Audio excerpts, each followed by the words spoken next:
And we're back. Stoppage Time FC, sponsored by The Scene. We're definitely going to run down all the social medias, but if you are watching this live or you're watching the replay, definitely should be subscribed, notifications on, like the video, share. A lot going on. It's been about 2 weeks since we've been here. We definitely going to start making these weekly, especially as we hit the busiest time of the football season. But before we get into all that, let's go around the horn. Just below me, but definitely not below me, it's my man from DC area, Man City Joe. Joe, how's it going? What's going on, fellas? Good to see you guys. Good to be back on here talking some soccer. I'm excited. Beautiful game is back. Absolutely. A lot going on. We definitely going to cover it all. Just next to me, somewhere between Stamford Bridge and Dayton, maybe somewhere between Cincinnati. It's my man, Zach, Mr. Blue, Chelsea Blue. Zach, what's going on, man? What's going on, fam? It's been a long 2 weeks. I'm ready to be here. I'm excited to talk about what we got tonight. We got some different things for y'all. Uh, so get a snack and sit down. We got some talking to do. Definitely. We're going to recap the last 2 weeks. What's been real busy around the world, Champions League, and then we're going to have a little story time. Kind of how the origins of how the three of us, Mo behind the camera, got into the game. I think a lot of people, this is new. So just kind of what brought us to the game. We're going to kind of finish off the show with that. But Joe, let's start with you. I think our respective clubs are in really interesting positions, so to speak, with 9 games in. Let me start with you, Joe. Man City. Just kind of talk about the vibe in the field, because they're in an unusual place for what they've been used to over the last, which maybe 5 to 7 years. We are quite often get off to fast starts in every season, and we're used to being in the top 2, 3 spots in the table. And right now, it's a little uncomfortable sitting mid-tier, mid-table right now. They still have a game in hand, which means they've played one less game than most people. And if they win that particular game, they would vault up to like 5th or 6th place and only be a few points behind the Champions League spots, which are the top 4 spots. So the DEFCON is definitely going up a little bit. Every time we've had these shows, it seems like it's not that big a deal, but the warning signs are there at this point. If teams decide to play against Man City the way that Tottenham decided to play this past weekend, How was that, Joe? How'd they play?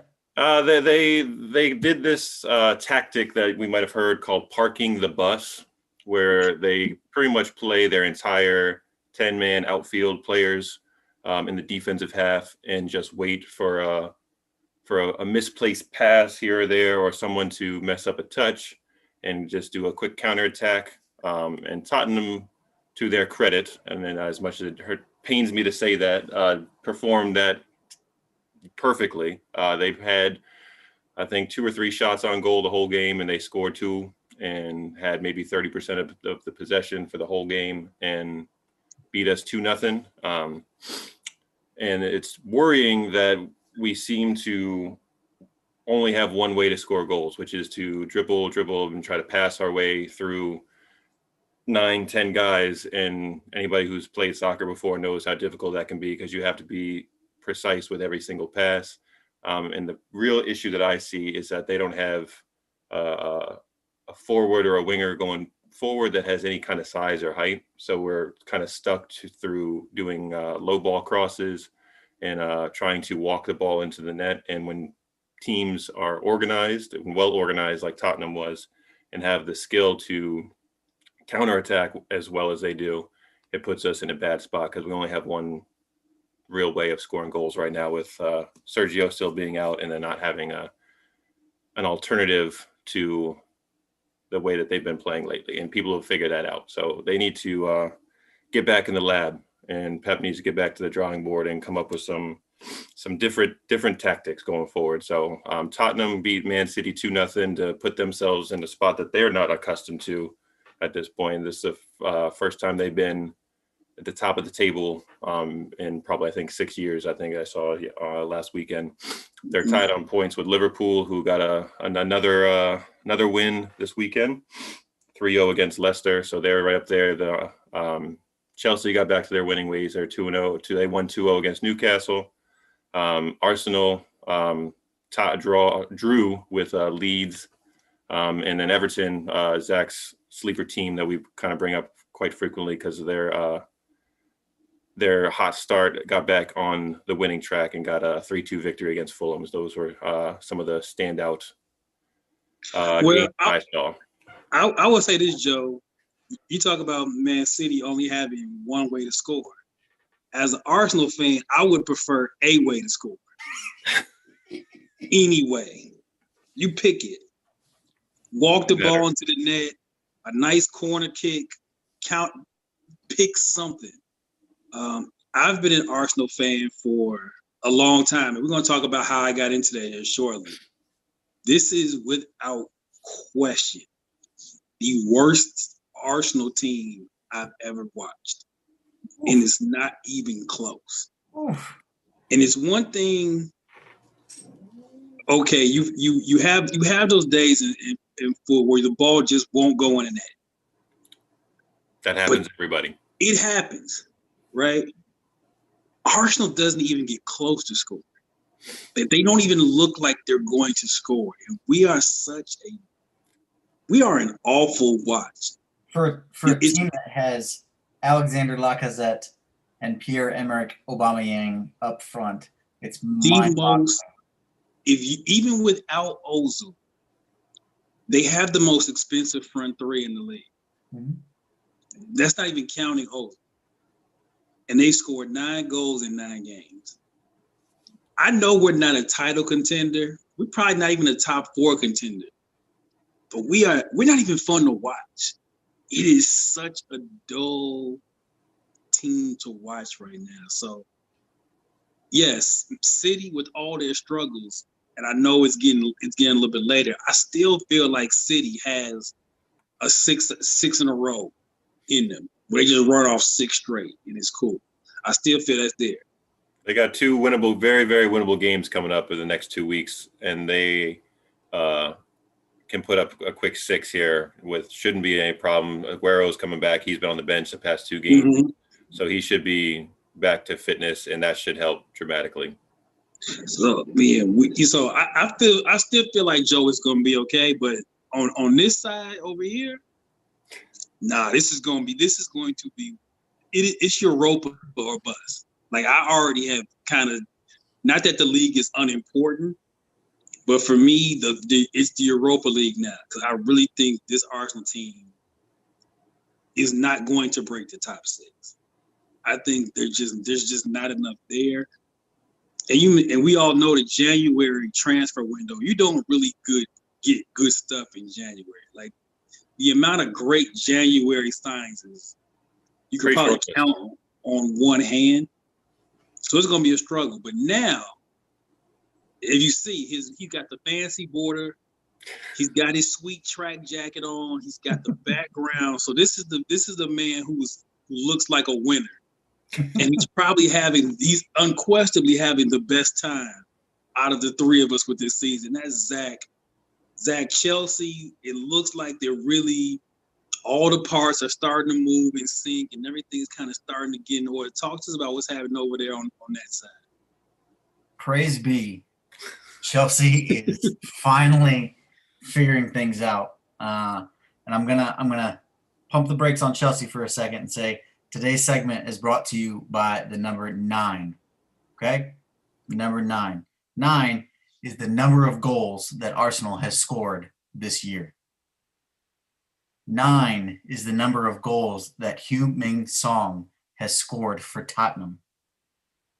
10 is the number of goals that Dominic Calvert-Lewin has scored for Everton. So you have 2 players for different teams who are outscoring one of the most storied franchises Yeah. in the Premier League. You know how many goals Man City has scored this year, bro? 9, 10. 10. Really? 2 games worth of goals for us usually. I think Chelsea's at what, 22, if you can see it. Yes, sir. Highest scoring team in the league right now. 22. You know, I caught a lot of flack early in the year when Chelsea brings in guys like Timo Werner and Kai Havertz and Hakim Ziyech. You know, that's a lot of money to spend. And Chelsea didn't get off to that great start where they were just pummeling the ball in the back of the net. Well, guess what? The Now boys are starting to get their feet underneath them, and they're starting to figure things out. I don't know if it's going to be the same way at the end of this season, but if it continues on this pace, the best signing that Chelsea has made is Hakim Ziyech. Yeah. And it's not going to be close. I know Joe was watching it today, Chelsea and Rennes in the Champions League, and Ziyech didn't start, but he came on late in the second half, and just that flip of the switch was just changed. It changed everything. His ability to pass the ball is unparalleled, and it's going to be really interesting once everybody gets healthy, you know. And I guess that's always the story when everyone's healthy. The likelihood of everybody getting healthy is probably pretty slim. Just ask Liverpool. Not to say we told you so, but Yeah. playing first show of the year. I think we talked about that, did we not? Yeah, I think they picked up, you know, a couple of lads down at the pub and they started them at center back this week. Because that's rough. But yeah, Chelsea's starting to get their feet underneath them. They're scoring goals aplenty. Mendy has looked amazing, absolutely amazing, and it'll be really interesting in January. You want to talk about winter transfers. I don't see any way Kepa stays. He won't get sold in January, but there's no way he doesn't go out on loan. He's already made it a point that he wants to compete for Spain's number one Okay. keeper spot. I mean, truthfully, he can want that if he wants. I hear you. I still think he's the best keeper that Spain has over David De Gea. That's just me. If you take Kepa out of the Premier League and put him back where he belongs, you know, you put him in Spain, and he plays in the La Liga, I think he's fine, and I think he's the best keeper that Spain has. But that's neither here nor there. The actual guy that I want to talk about for Chelsea should also be moving in January.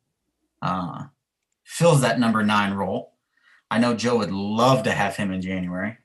Olivier Giroud. You want to talk about?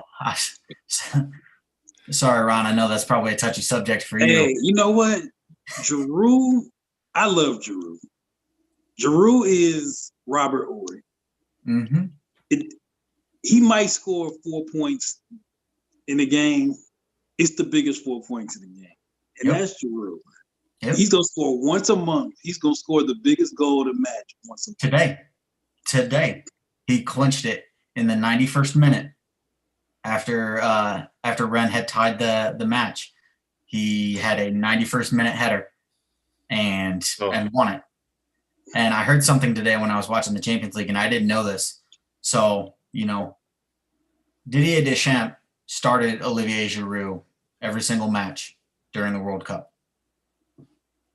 Do you know how many goals Olivier Giroud had in the World Cup?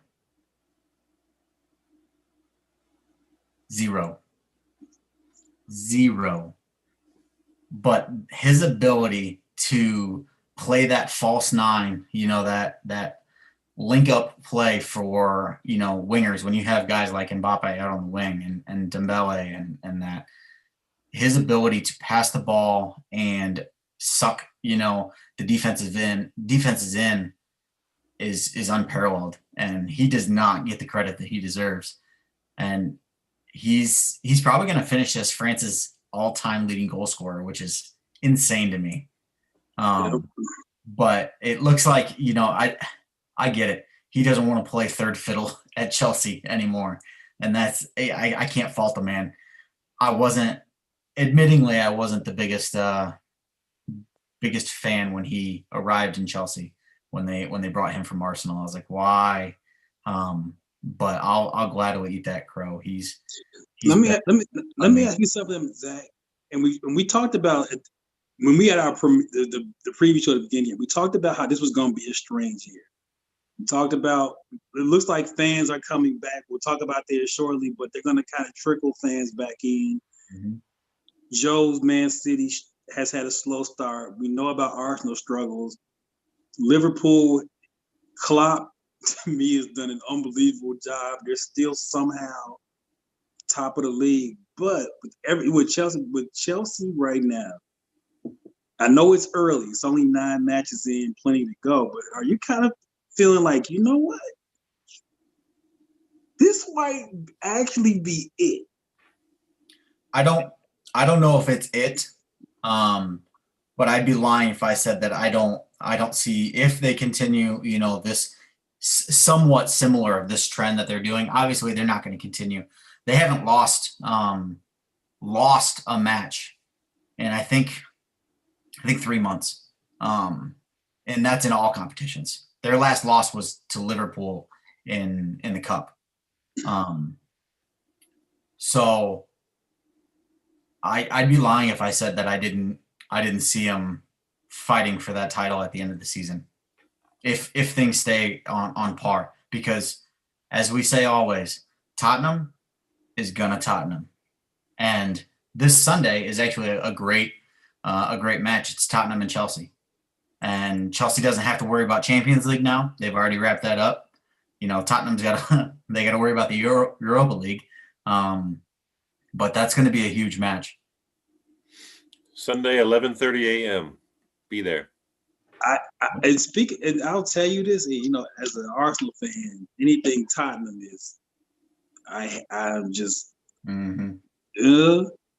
but taking all that to the side, if I look at this purely objectively, I think this will tell me a lot. Again, in this crazy, weird league, under these crazy, weird circumstances, if Tottenham can manage, I think if Tottenham is anywhere in the top 2 come January 1st, they'll be there for the long haul. Because I think, one, you got a manager that's done this before multiple times. A few times, yeah. A few times. And if we're looking at, we talk about Ziyech. They got they have the best attacking duo in the league as of today.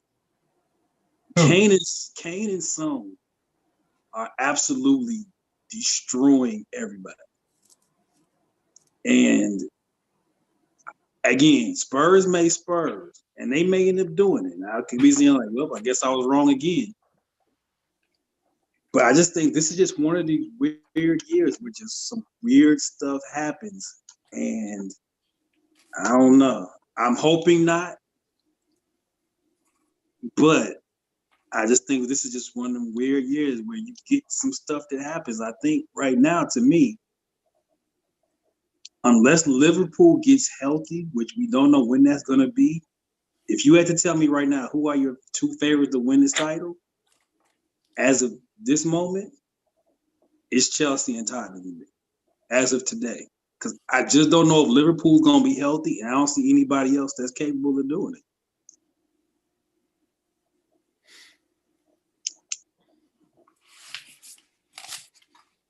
What are you writing there, Zach? It's hard to see. What are you writing? Your fancy background is coming Kane up. is terrible. He is not that good. Hey, hey. He's not even the best English striker in the Premier League. I don't know. All I know is every time I look up, that dude's got the ball. He's his passing. That's because of his midfield. Hey, It's whatever it is working. And for the first 9 weeks of this thing, it has worked superbly. So we're gonna see. I'll be very curious to see how Tottenham and Jose decide to line up against Chelsea, because Chelsea and City kind of have a similar style where they like to pass the ball around a lot and have the ball. I'll be curious to see if Jose reserves the parking the bus tactic for games against Pep, or if he's going to do that against. Yes, because you know how much he loves beating Pep Guardiola. You know that Jose, he was. Jose will do this for fun. Yeah. Oh, he did it at Chelsea. So he did it at Chelsea. I mean, that's where he got known for parking the bus. But most other games, they have been free scoring and not doing that. So it seems like he reserves that tactique for. And it boggles my mind because his team has the ability to not play like that and to challenge City and Liverpool and Chelsea and other teams that like to play an open game. They have the skill and the talent level to match those people, but you choose the other route, which I understand because you're looking to get a win. But I'll be very curious on Sunday to see what kind of strategy they line up with against you guys. Pulisic is back, so that'll be interesting. I expect him to come off the bench. He probably won't start. Right, but ready for a full 90 yet. Yeah, Havertz is back. Speaking of Man City, this leads us right to the next topic of discussion. The word on the street is Pep has said, yes, please go get me Aston Villa's Jack Grealish. Jack Grealish is sort of the new kid on the block, so to speak. He's the next England golden boy. Has some great performances over the international break and is sort of seen to be as the next guy. Joe, as a Man City fan, I guess we'll start with you. Now, I definitely want to get Zach. I know Zach has very strong opinions on the worth of Mr. Grealish. Joe, obviously, if it's a big player, City's going to be linked to him. Whether we're actually interested or not. Whether you're interested in it or not is a whole nother case. Jack Grealish, potential Man City midfielder. He's a fine player. He's okay. He's not anywhere near $130 million worth of a good player, and I would have absolutely zero interest if that's the price tag that Villa wants to put on him. They can put that on him if they want to and say this is what we're going to hold out for, and that's great. If any other club is willing to pay that, more power to them. But me personally, from a City fan and other people that I know that are City fans, we have zero interest in Grealish at that price tag. We have plenty of midfielders right now. That's not the issue at Man City. So that's not a high priority in my opinion. Where does he fit? He doesn't fit. Correct. Because, I mean, he's not taking De Bruyne's spot, and you already got Phil Foden as a young English center midfielder that is a I don't see player. Grealish as a midfielder, period. He's a winger. And we already have plenty of wingers. We have Sterling, and Torres has been playing really, really well. Messi. And you have Bernardo Messi. Silva rotates out there. Mahrez is out there. So we don't need wingers or midfielders. We need strikers and left backs would be preferable to spending another 100. Let's clip that because he went on record, says we don't need wingers. So when January comes around and Lionel Messi is open to negotiating, remember, if we'll take him for free, then we will absolutely take him. No. If it's a free, that's a totally different scenario. Free transfer is totally different. If he's coming to us for a free or like a piddly amount of like 20 mil, then sure, why not? But before I get to Zach on Grealish, Joe, the Messi to Man City thing was kicked around this summer. Pep has extended his deal with City. Just kind of reading the tea leaves on that, do you think this pretty much means the Messi probability goes up? Allegedly, his stipulations were Pep has to be there and Sergio has to be there. because that's his homie, that's his buddy from Argentina. And if those two guys were not going to be there next year, he would not come here and he would go someplace else. So first domino, if this is true, is out of the way because Pep is extended for another 2 years. Sergio's contract is up at the end of this year as well.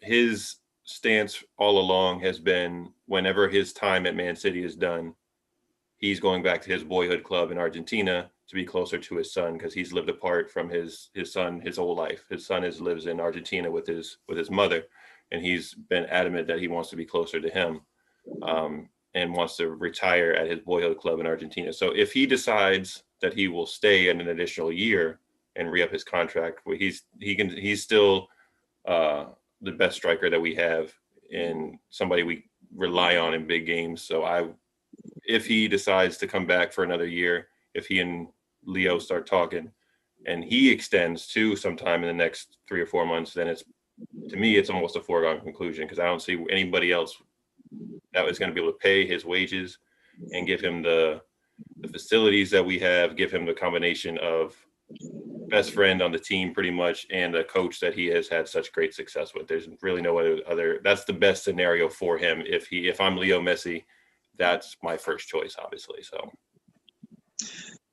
Zach, if you're not following us on Twitter, Stoppage Time FC on Twitter, we're definitely going to make sure, Zach controls that whole situation. So make sure you're following us on Twitter. Zach, you were strongly, to put it lightly, against a 9-figure price tag for one Jack Grealish. Talk to the people just about kind of why you have such reservations on that, because you were beyond Joe's "I'm not interested." You were just no. Why? Until this year, how many people have heard of Jack Grealish ever? Okay, besides you. I mean that in all honesty. Like, I knew of Jack Grealish, just because I followed the Premier League for so long. But it's not like I'm like, oh damn, Villa's got a star there. Mm-hmm. And for Villa to be like, oh yeah, hey, you want Grealish? You're going to give us 130 million pounds. Duh, no. Like what? He's young. He's young. He's up and coming. Mason Mount was doing the same thing. Declan Rice was doing the same thing. Right. West Ham, Chelsea wanted Declan Rice. They put an 80 million price tag on Declan Rice, who is a more decorated and a more capped England player. Now, granted, Declan Rice doesn't score goals, but that, and I get it, attackers always cost more, whatever. If Villa came in and said, hey, Jack Grealish is going to cost you 80, okay, this is a good starting point for someone who really has no England caps, no real competitive caps, and no consistency. He hasn't been doing this long enough to warrant that price tag. That price tag is more than what Real Madrid paid for Eden Hazard. That is more than what Juve paid for Cristiano Ronaldo. Get out of here. I don't want to hear it. It's not, no. He's not been a difference maker yet with Villa. They've been finishing at the bottom of the table with him as their kind of featured attacker going forward, and it's not been until they've gotten some reinforcements for him to actually stand out and shine a little bit. And you want guys, if you're paying that kind of price tag, they better be doing it by themselves and being that guy and making a difference in your positioning in the table if you're going to be considered a $100 million player. And to put this into perspective, Chelsea paid roughly about 130 million for Kai Havertz, Timo Werner, and Hakim Ziyech combined. Where's Jack Grealish from again? What's that? Where's Jack Grealish from again? Oh yeah, no, I get it. It's a Premier League bias. For our friends who don't follow the game so much, if you're a Premier League player or a team and you're trying to buy an English player from another team in the league, the price tag goes up dramatically because there's rules with how many homegrown players you can have and need to have in your squads. So anytime a young up and coming English alleged, quote unquote star comes up, the price tag goes up dramatically, which is why we're looking at this number being thrown around, whether it's, a fair value or not. For our friends who are not inducted into Premier League football as thoroughly as we are, a lot of times English players in the Premier League going from one team to another in the Premier League, the fee goes up quite a bit. There's a tax for that. So, and to your credit, you had said this. It wasn't until Villa brought in reinforcements that Grealish is actually starting to make a difference. If Villa doesn't make that deadline loan deal for Ross Barkley from Chelsea, exactly what I was talking about. Grealish is not talked about to going to Man City. Point blank, period. Yeah. Ross Barkley has been more influential to Villa than what Grealish has. I just think it's as Joe talked about, it's the English tax. And I think for those of you who really know, the English media also, I think adds like $15 million onto whatever your price is. Like the English media, you talk about crazy. I think New York and LA is bad. You think New York, right? If you think New York, LA, Boston are bad, London, they have nothing on London in British media.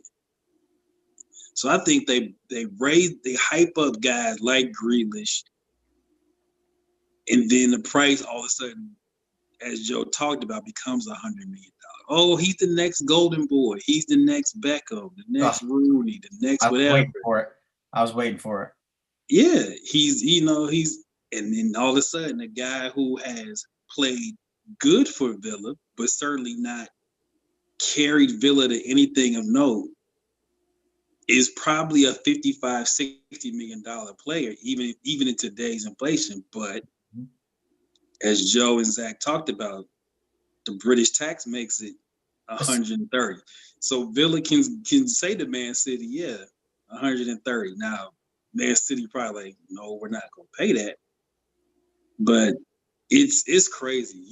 You all who are new to this are getting ready to be introduced to English media and English media transfer season in about a month. This will not be the only wild fee that you hear, because this is just how this works in England. And especially to Man City, because you look at that squad, Grealish doesn't start at any of the front six positions. Nope. Any of them. And I was doing a little bit of digging on, because like you have him as a midfielder, I have him more as a winger. I think Grealish excels a little bit better at that top, left wing spot. I was looking over the course of time how many English wingers on an international level have been successful. Their best one of note is actually Irish, and that's George Best. Because Beckham is a midfielder to me. Alan Shearer, like I don't. He's an all-time Premier League leading scorer, though, bro. Oh, okay. But it's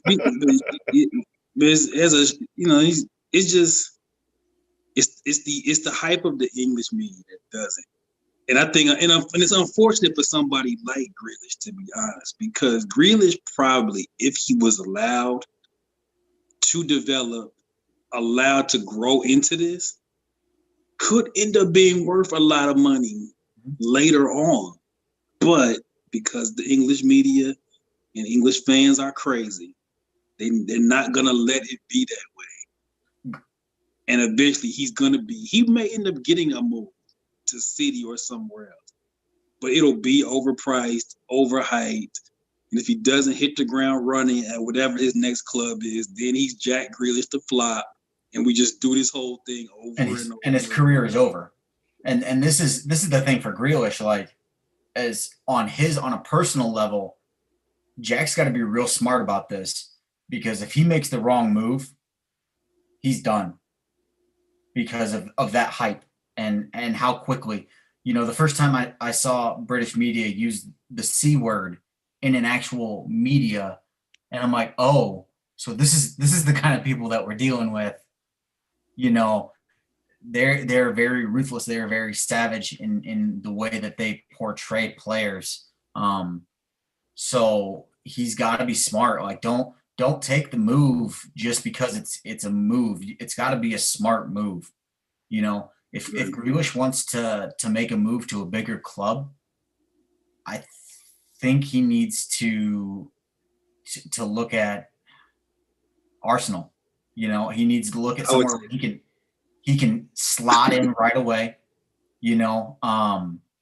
And this would be good for Arsenal, because if they could pay, I like your figure, 60, 65. I think that's a great number. He has a few good years. Okay. And he becomes that superstar. Then Arsenal could sell him to, Absolutely. Real, and for that 130 million. But they're going at breakneck speed and they're going to crash. My man is being hyped like he's this young up and coming guy, but the dude has been playing in the Premier League for 8 years and he's 25, folks. Yep. You know how many English national team goals he has in that time? 0 in 5 appearances. You know how many total goals he's had in the Premier League? 27 in 8 years. So this is not somebody who's like a 21, 22 stud. And how many of those goals are this year? These last 2 years? I would have to pull it up. I'm looking at total statistics by year at the moment. But this isn't like, so I think this is Villa trying to cash out now because they know that he's got several years left. But if we're talking about having a couple good years and flipping him again, at that point, he's going to be 28, 29, 30, and he's on the back end of his career at that point. So he's already trending towards the wrong direction. Right, exactly.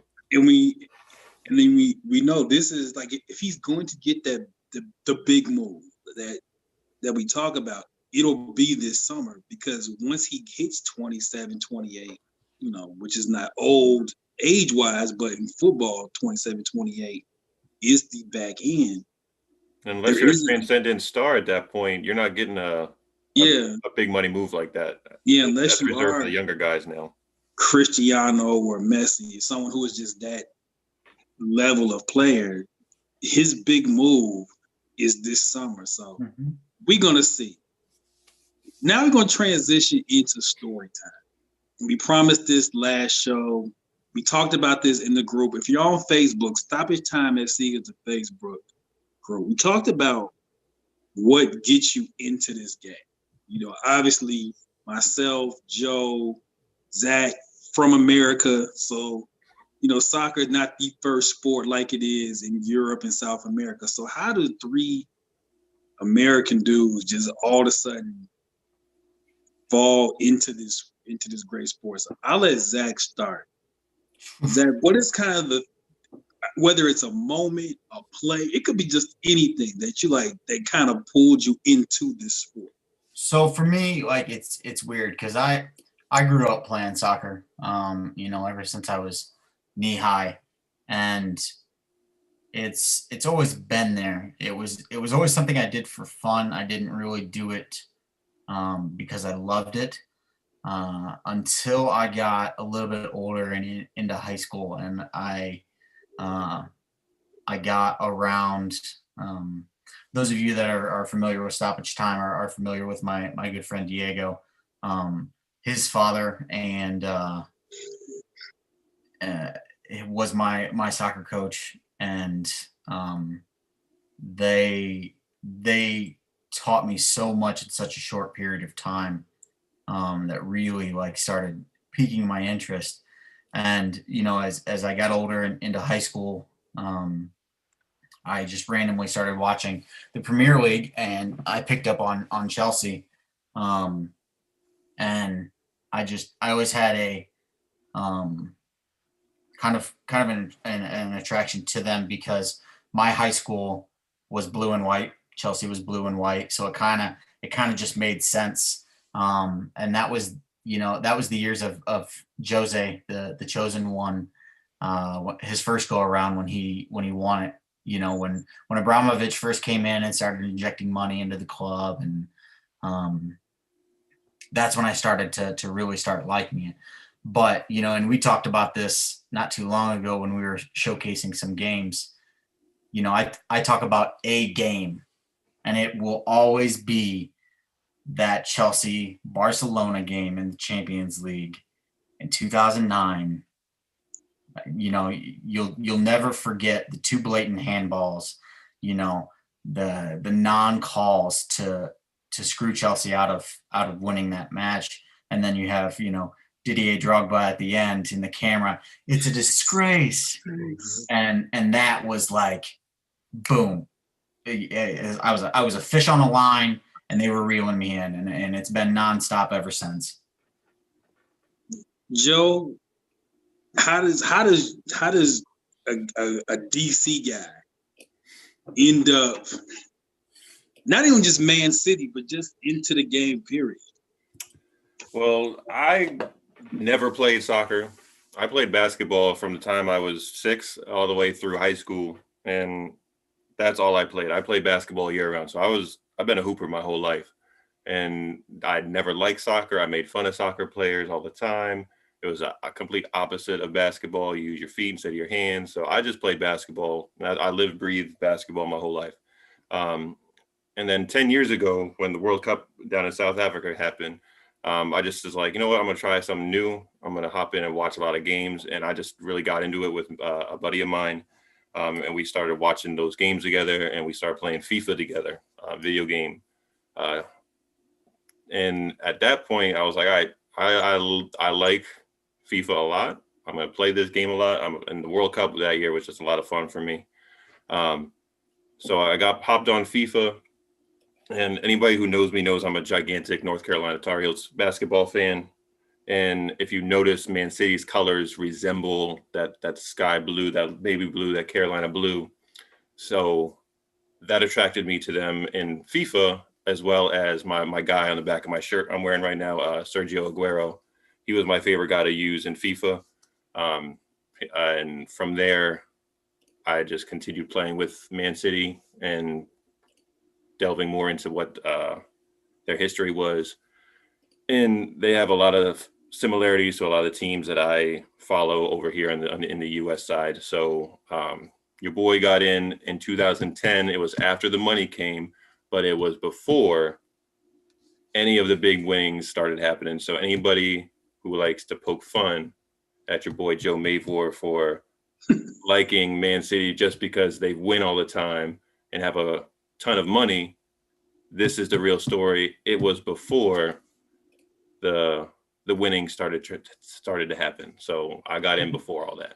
And you also came in, and this was posted in the stoppage time, for arguably the greatest ending in the history of professional sports. Across all sports, all continents. Man, you just mentioning that, I'm already getting goosebumps. If you guys can't see it right now, but I got goosebumps already. Just thinking about that goal, because as a newly minted Man City fan, after watching that and seeing the reaction, and for anybody who saw what happened or knows the game we're talking about, it was the final game of the Premier League season, and Man City needed to win the match to secure the title. And the guy on the back of my shirt, again, it was a different number. I got 10 on him right now, but he had 16 at the time, and he scored pretty much the game clinching goal on the last kick of the game to win the Champions League or the Premier League title for the first time for Man City in 44 years. Meanwhile, their arch rival Manchester United right across town was thinking that they had wrapped up the title themselves. So at the juxtaposition there of Man City winning on the last kick pretty much of the game just doesn't happen.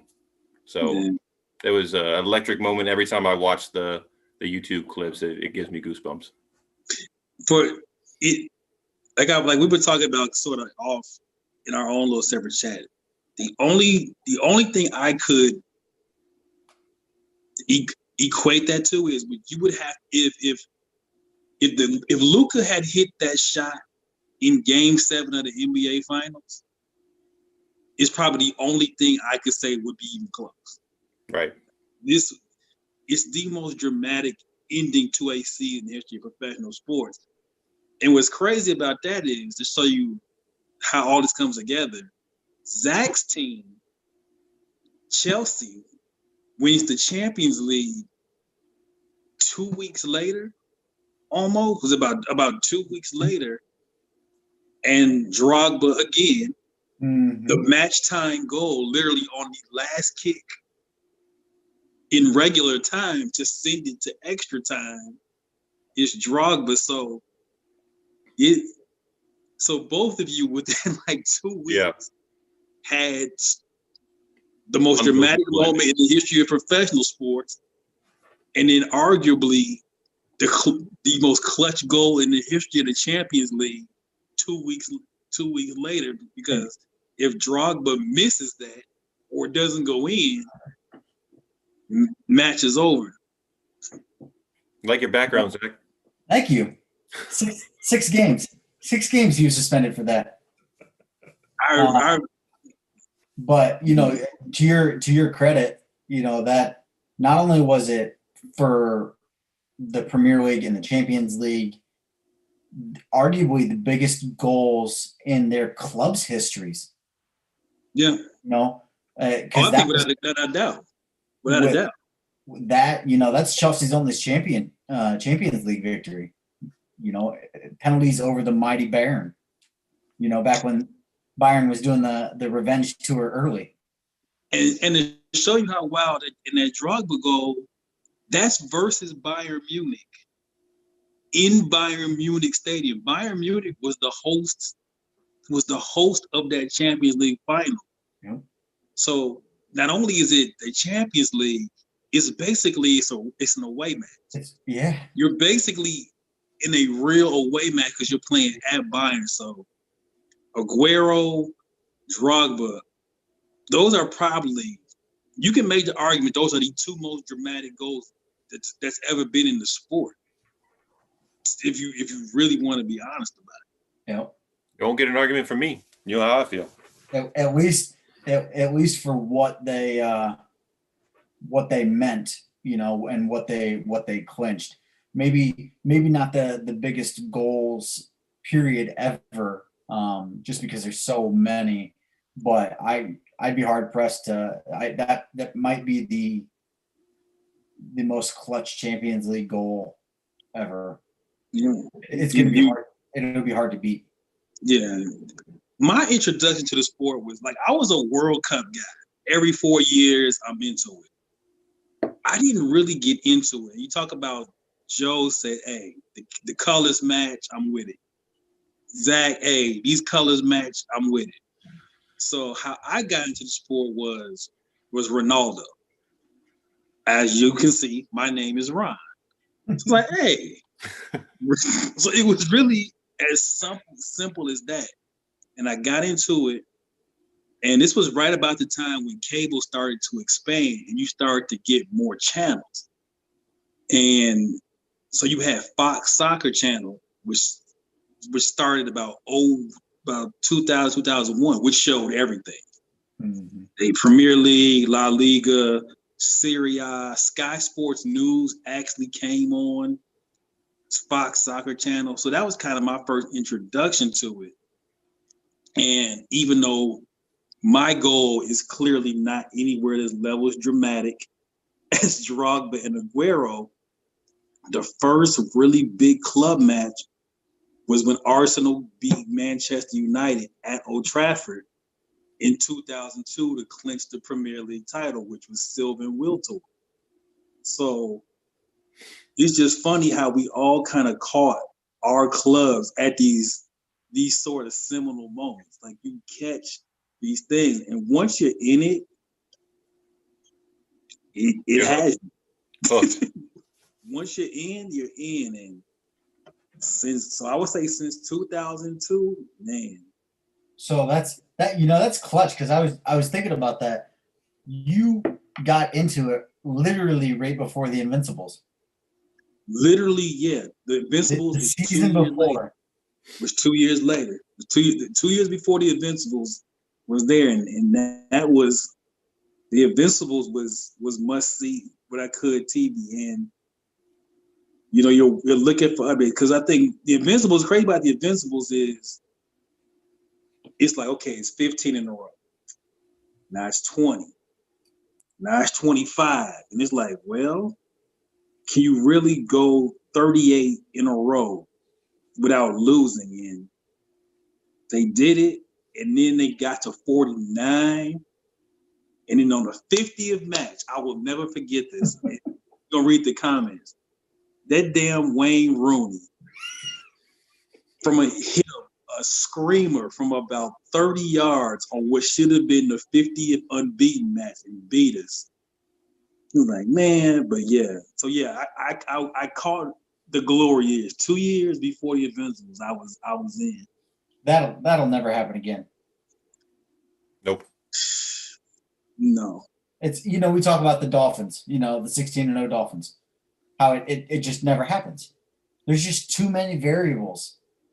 Like it'll never happen. And I think also, and this is the help of draws helps you because you can literally go play for a draw.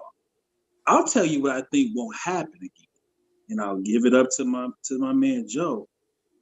I don't think you'll ever see somebody get 100 points. I think what they did 2 years ago, getting 100, I would be hard pressed to see that ever happen again. They had what, one loss? They only dropped 1 points. Like they only dropped three points once, right? It wasn't many. No, I get because there's what 36 matches. It's 38. 38. But they probably only lost twice. I think in 30. They had 32 wins that year, 32 W's. 66. And 32. Two losses. We had 2 losses and 4 draws. 32 wins and 106 goals scored for them and 27 let in for a goal differential that year of 79 plus 79. 100 points and 100 goals in 1 year. Centurions is the nickname for that squad. That's crazy. I don't know which one will happen first. I think you'll be hard pressed to see either happen again because it's crazy. But our God Mo behind the scenes gave us his moment that hooked him into soccer full time, which was the 2006 semifinal World Cup, Italy versus Germany. Our guy Mo said as the best game I've ever watched in any sport. That was how big of a football head he is. That is the classic. Like, a lot of people who don't like soccer, it's because there's not enough scoring. That match is the classic example where it doesn't have to be a bunch of goals to be absolutely enthralling and just in the end. So yeah, that is an all-time great match. 119th minute, 120th minute. Drama. That match was, and truthfully, Germany should have won that match. And Italy just, man, God. And here again, you're talking about a World Cup that was hosted in Germany. Mm-hmm. So you're basically playing a real away match. And Italy goes in there and I'm not gonna say they stole it because they won it outright, but you go in there and you get a W. So those were so we could probably this topic here is almost a show to itself. And we may have another sort of smaller topic about players that got us into it, but just to kind of give us everybody the insight of why we're here. So before, go ahead. I'm looking at the group. We posed this question to the group and asked them kind of what got them into the game. Yeah, what was some of the answers that we got? And it looks like a lot of people are very similar. It's the World Cup. It's always every 4 years. It's everywhere. You can't get away from it. It's like the Olympics. It's on every damn channel. It's hard to avoid. And if you go out, a lot of people go out. They'll have a couple beers and they'll watch it because it's on. And all it takes is one game. All it takes is one game to where it's dramatic. And I know for a fact there's probably 10 to 15 people that I know that game that Tim Howard became the Secretary of Defense against Belgium, set the World Cup record for saves in a game. That a lot of fans. 13 saves in one game. Like, that's unheard. Yeah. And so Ty, our boy Ty Love from Petting the Outfield, he said he started playing FIFA soccer on Xbox, original Xbox. The OG Xbox. So that's what hooked him, and then he went to his first professional game last year, and he said it was an amazing experience. And there's something, there's nothing like your first professional game. So good. I've been to crew games; they're cool, but I went to the ICC match, Chelsea Real. That's International Champions Cup for the folks who don't know. I bet that was cool. Whoa. I bet that was cool. Yeah. Whoa. That's why I have a lot of things on my bucket list, and going back to Germany, to see where I was born is one of them. But even more so than that is to go to Stamford Bridge, just to take in that atmosphere, and I, rightfully so, I want to travel all around, London and Manchester and see all those stadiums. And, we talked about this real quick. We talked about this in the pregame show. I don't think people realize how big soccer is. We were talking about the cities of New York and LA. New York and LA have 10 professional sports teams spread out over every sport. So baseball, football, basketball, they have 10 each. The city of London has 7 professional soccer teams in the top league. 7. Just in London. There's only 20 in the Premier League total, for those who don't know. So 7 of them reside in one city. And it's one of those things where I can't imagine the atmosphere. I've been to an Ohio State Michigan game, which is by some people considered the greatest rivalry in all college football, and that I don't think it's gonna compare it to just like a London derby between Arsenal and Chelsea, or it goes beyond just trash talking. Like, Ohio State Michigan fans get into it, but there's not a threat of violence at Ohio State Michigan. London derbies, there is a threat of violence. Every time there's one. Arsenal, Tottenham, there is a chance there will be a fight.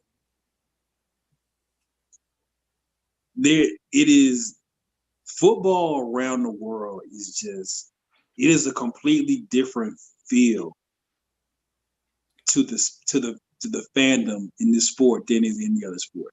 That's kind of what our boy Josh Storm said, which got him into soccer in the group too. He said a trip to the UK and Ireland when he was in high school, and seeing how crazy the people are over there about it made him want to know why they're so obsessed about it.